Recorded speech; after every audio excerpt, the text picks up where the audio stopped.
সে বলে আমি হলাম তোমার বাপ। আর পায়ের পাশে যে দাঁড়ায় সে বলে আমি হলাম তোমার মা। একজন বাপের আকৃতি ধরছে, আরেকজন মায়ের আকৃতি ধরছে। বাপের আকৃতি যে ধরছে সে বলে, ওই শয়তান বলে, এই মিয়া, আমি তো তোমার বাপ, আমি তো ইন্তেকাল করছি। তুমি যেরকম নাকি আল্লাহকে বিশ্বাস করো, নবীকে বিশ্বাস করো, কোরআন বিশ্বাস করো, হাদিস বিশ্বাস করো, ওলামায়ে কেরামের কথা মানতেছো, আমরাও তোমার মতো এরকম দুনিয়াতে মানতাম।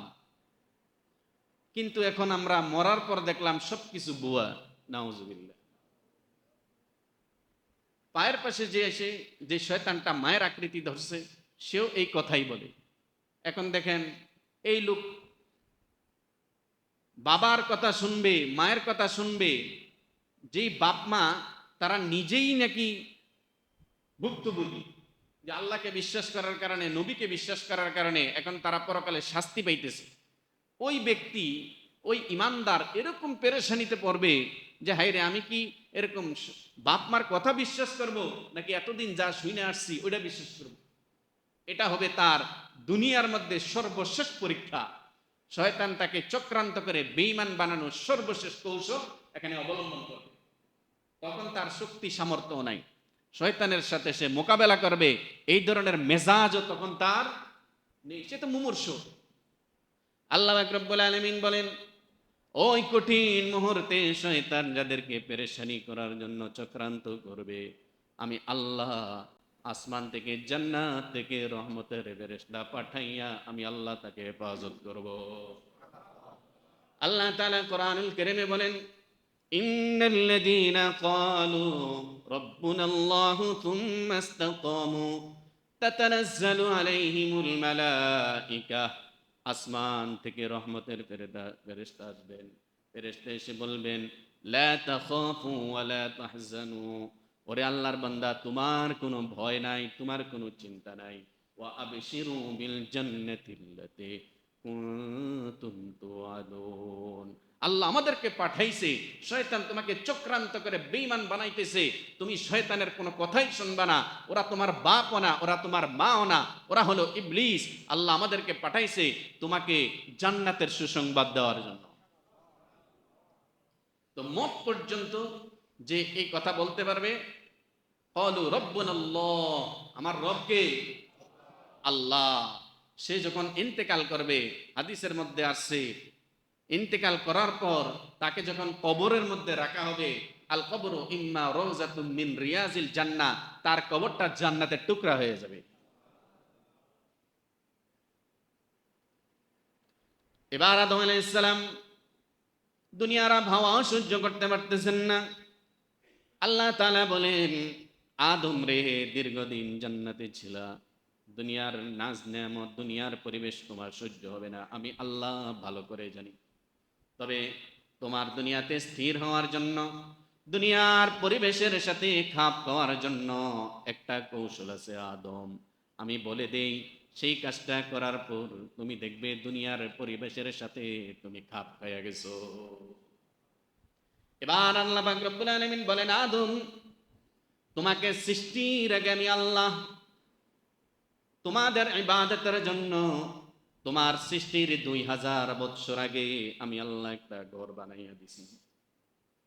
ও আদম, আমি জানতাম জমিনের মধ্যে আসার পর তোমার ভালো লাগবে না। আমি জানি তোমার সন্তানেরা জমিনের মধ্যে আসবে, গুনার পরিবেশে বসবাস করবে, গুনার কাজ করবে। তোমার সন্তানেরা দুনিয়াতে আসবে, গুনার কাজ করবে, গুনার পরিবেশে থাকবে, এটা আমি আল্লাহ সব জানি। সুতরাং তোমাদের ইবাদতের জন্য আমি আল্লাহ একটা ঘর বানাইছি। এই ঘরটা এখনো তুমি দেখো নাই। এই ঘরটা আদম আলাইহিস সালামের সৃষ্টির কত বছর আগে? বুঝলে গেছেন কত বছর আগের? 2000 বছর আগে। এই 2000 বছরে কি পৃথিবীতে ঝড় তুফান, মেঘ বৃষ্টি কিছু হয় নাই? এটা আগের থেকেই এরকম প্রাকৃতিক দুর্যোগ আমরা যেটাকে বলি, আসলে সব আল্লাহ দেয়া, এগুলো আগের থেকেই। 2000 বছর পর্যন্ত এই ঘরের মধ্যে কোনো মানুষ যায় নাই, কোনো তালাপিও করে নাই। সুতরাং ঝড় বৃষ্টি বিভিন্ন কারণে 2000 বৎসরের এই লম্বা চূড়া সময় অতিবাহিত হওয়ার কারণে আল্লাহ সর্বপ্রথম যে ঘর সৃষ্টি করছেন, ঘরটা নষ্ট হয়ে গেছে। এখন ঘর বলতে আর কিছু নেই। আল্লাহ তাআলা বলেন, আদম, তোমার সাথে একজন রাহবার দিতেছি। এই রাহবার তোমাকে ওই ঘরটাকে শনাক্ত করে দিবে, ঘরের ফাউন্ডেশনটা তোমাকে দেখিয়ে দিবে। এই রাহবারকে নিয়ে তুমি ঘরটাকে পুনর্নির্মাণ করো। আদম আলাইহিস সালামকে জিবরাইল আলাইহিস সালাম নিয়ে গেলেন সেই মক্কা নগরীতে, নিয়ে দেখাইলেন, আদম, এই যে ঘরটা, এটা আল্লাহ তাআলা তোমার সৃষ্টিরও 2000 বৎসর পূর্বে আমাদের মাধ্যমে সৃষ্টি করেছিলেন, নির্মাণ করেছিলেন। দীর্ঘদিন পরিত্যক্ত থাকার কারণে এই ঘরটা নষ্ট হয়ে গেছে। তোমার আমাকে আল্লাহ আদেশ করছেন তোমাকে সাথে নিয়ে এই ঘরটা পুনর্নির্মাণ করার জন্য। আদম আলাইহিস সালাম এই ঘরটাকে জিবরাইল আলাইহিস সালামের সহযোগিতায় পুনর্নির্মাণ করলেন। এবার আল্লাহ পাক রব্বুল আলামিন বলেন, আদম, যে ঘরটা বানাইছো, ঘরের কি ফজিলত শোনো। তুমি ঘরটা বানাইছো, দুনিয়ার কোন আবহাওয়া তোমার সহ্য হয় না। আদম রে, ঘরটারে মাত্র 7 বার চক্কর মারো। 7 বার চক্কর দেওয়ার পর দেখবে দুনিয়ার আবহাওয়া তোমার সহ্য হয়ে গেছে। আদম আলাইহিস সালাম জিবরাইল আলাইহিস সালামকে নিয়ে ঘরটা বানাইলেন। বানানোর পর এই ঘরটাকে 7টা চক্কর লাগাইলেন। 7 চক্কর লাগানোর সাথে সাথে আদম আলাইহিস সালামের অন্তরের মধ্যে আত্মতৃপ্তি, ইতমিনান হয়ে গেছে। উসিলা কি? আল্লাহর ঘর। উসিলা কি? আল্লাহর ঘর, প্রথম ঘর। আল্লাহ এই কথাটাই বলতেছেন, হে বিশ্ববাসী, যতই তোমরা নাফরমানি করো, যতই গুনাহ করো, নেক নিয়তে ওখানে গিয়া যদি তোমরা কোনো গুনার কাজ না করে এই ঘরটাকে তওয়াফ করে যদি হজ করতে পারো, আমি আল্লাহ ওয়াদা করতেছি তোমাদেরকে দেশে ফিরে আনবো সবেমাত্র ভূমিষ্ঠ হওয়া নিষ্পাপ বাচ্চা বানায়া। মান হাজ্জা লিল্লাহি তাআলা ফালাম ইয়ারফাস ওয়ালাম ইয়াফসাক রাজাআ কায়াউমিন ওয়ালাদাতহু উম্মু। সবেমাত্র মা যে বাচ্চাটাকে জন্ম দিল, তার জিন্দেগিতে যেরকম কোনো গুনাহ নাই, কেউ যদি হজ করতে গিয়ে কোনো রকমের গুনায় না জড়ায়, এরকম হজ যদি করতে পারে, আল্লাহর ঘর যদি তওয়াফ করতে পারে, আমার আল্লাহর, আমার নবীর ওয়াদা করা, ওর জিন্দেগির সব গুনাহ আল্লাহ ক্ষমা করে দিবেন। তারপর সেই ঘর আদম আলাইহিস সালাম আবাদ করলেন দ্বিতীয়বার। এই ঘর দ্বিতীয়বার বানাইলেন কে? আদম আলাইহিস সালাম। প্রথম ঘর বানাইলেন আল্লাহ তাআলার আদেশে জিবরাইল আলাইহিস সালাম।